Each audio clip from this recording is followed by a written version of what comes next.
Our next speaker is somebody who knows much more about the inner workings of government than anyone else that I've read from of the British government. He's done some outstanding court reporting on both Julian and Alex Salmond. He has experience of being stitched up by the establishment. It's Craig Murray, former British ambassador to Uzbekistan. So much of this is about security theatre and the demonstrable power of the state and cowing opposition through showing the power of the state.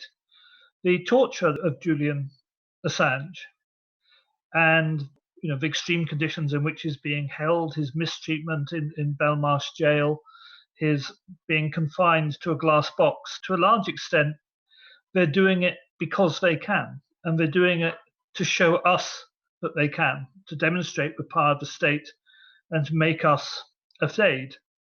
That fear is obviously particularly aimed at Kristinn, for example, because it's meant to terrify Kristinn about what's liable to happen to him and to the other people in WikiLeaks if WikiLeaks continues its work. It's a demonstration of, it's an act of terror. It's designed to terrify us into stopping opposition to the security state and to terrify us into never again releasing evidence of war crimes. And I think when you look at the sheer malicious, the malign way that the judge Vanessa Baraitser is conducting the court, and several of us here have been in the court, and all of us, I think, have just been absolutely stunned by the relentless and remorseless hostility of the judges and of the court, and the lack of even the appearance of civility that normally cloaks the horror of state violence that lies behind court proceedings. All that is an act of terror. It's an act designed to terrify us out of resistance, and that is the purpose of it.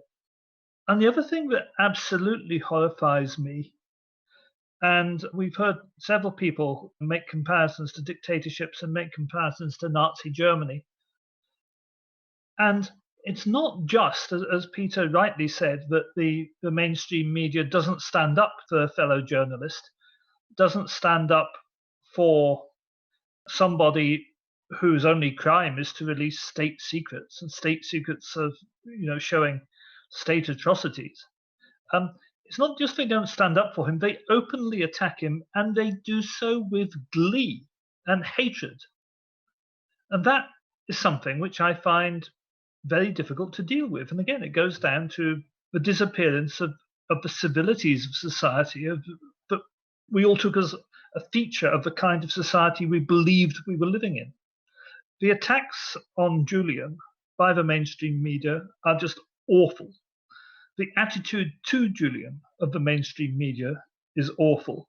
You go onto Twitter on any discussion of Julian Assange, and you will see countless mainstream media blue-ticked journalists on Twitter coming in to make jokes and callous remarks and nasty things about, oh, he's a rapist, all this absolute nonsense, things which actually they do know to be untrue, but they make them anyway because it's somehow an important part of their group identity as accepted members of the establishment to kick out at those who are other, who are not members of the establishment. And that direction of hatred and abuse at the other is absolutely a sign that we are going in the same direction as Nazi Germany. I'm obviously not saying we're all the way there yet, but it is very, very scary.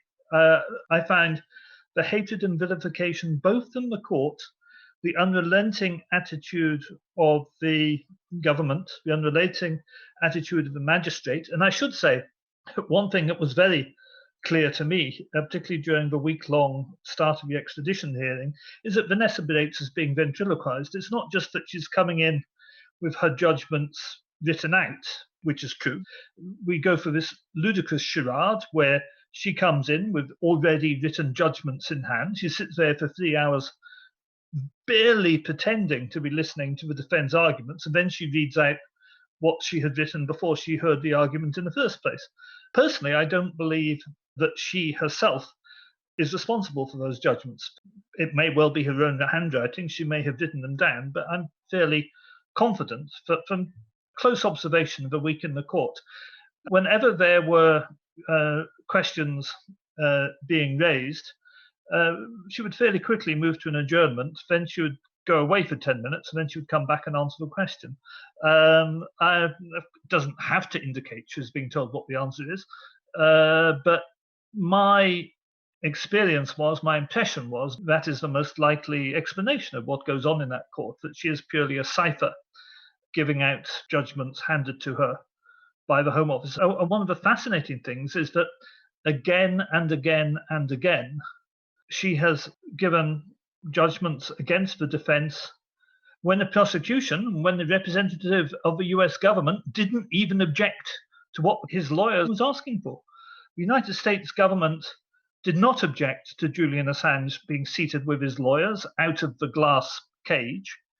His lawyers made a compelling case that the European Court of Human Rights had ruled that people should not be kept in glass cages during their trial, and also that he is physically and psychologically vulnerable, and that it is normal practice in UK courts for physically and psychologically vulnerable prisoners to be released during the course of their trial and be able to sit next to their lawyers, none of which was rebutted. The United States government stated it had no objection, and still she insisted, for no reason at all that I could understand, that he be kept in the glass cage. And we saw similar things. The United States government did not object to the postponement of the next stage of the hearing because his lawyers can't have access to him. The United States government were content to go along with postponing the next stage of a hearing to give his lawyers access, to enable him to recover his health, and to enable witnesses to be brought who wouldn't be able to get here because of coronavirus. And yet, even despite the fact that the defense asked for postponement and the prosecution did not object, still, Baraitser said, no, you can't have it. And there are 5 or 6 of these judgments where Baraitser refused to go along. Maybe the most striking one was where she claimed that she did not have the ability to stop him being constantly strip searched in the jail. She claimed that she did not have the ability to stop him having his court papers removed from him in prison, so he couldn't prepare for his court case the next day. And again, the prosecution said, yes, you do. The defense said she had the ability to ameliorate his prison conditions. The prosecution actually joined in with the defense, saying that is perfectly normal, you can do that. And again, she refused to do it. Initially, on a false claim, she didn't have the power to do that, for which she was very roundly condemned by the International Bar Association. So this isn't to do with what's happening in court. It's not to do with what the prosecution and defense are saying. This is all coming from her, and I think it's all coming on instructions from outside. So what we're seeing is horrifying. I cannot believe that I'm seeing somebody who I regard as a friend being crushed by the state, and that what is happening is extremely obvious to any observer, but it is being cheered on by the media. And I think this is an extremely sorry reflection of the kind of society we are becoming. I think this is seriously worrying. I have one final thing I want to add, which is really a point of information. As Chris Williamson outlined, the government is seeking, and the UK and United States governments in collusion are seeking to export Julian, despite the fact that there is a bar on political extradition in the extradition treaty under which is being extradited. The US and British governments have argued that the 2003 Extradition Act does not have a bar on political extradition. Therefore, the bar on political extradition act in the 2007 treaty cannot be valid, which is very strange because it's only the 2007 extradition treaty that allows the extradition to happen at all. You can't say you're making an extradition under the treaty but ignoring clause 4 of it. That's a very, very strange argument indeed. But that nonetheless is their argument, and it's an argument which Baraitser has shown every sign of favouring. I pointed out to people that I know from my time in the Foreign Office that there must have been a process.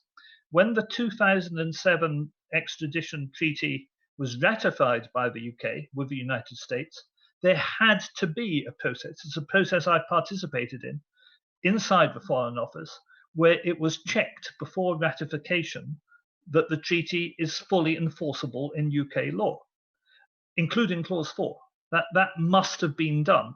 And if Clause 4 was not capable of being enforced in UK law, it could not have been ratified, or would have had to have been flagged up for subsequent secondary legislation in order to ratify it. And so I've no doubt at all, in fact, it having been ratified, that the UK government is lying, and that the UK government's own legal advice at the time would have been that Clause 4 can be enforced.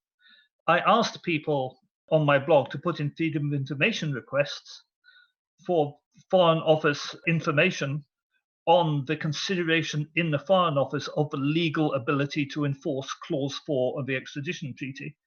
People have now started to get an answer, because that was a few weeks ago. And surprise, surprise, the answer from the Foreign Office is that yes, the Foreign Office does hold information on the ability to apply Clause 4 in UK law, but they cannot release that information because it would be too much work. It would be more than 3.5 days of work, and therefore it would be too costly.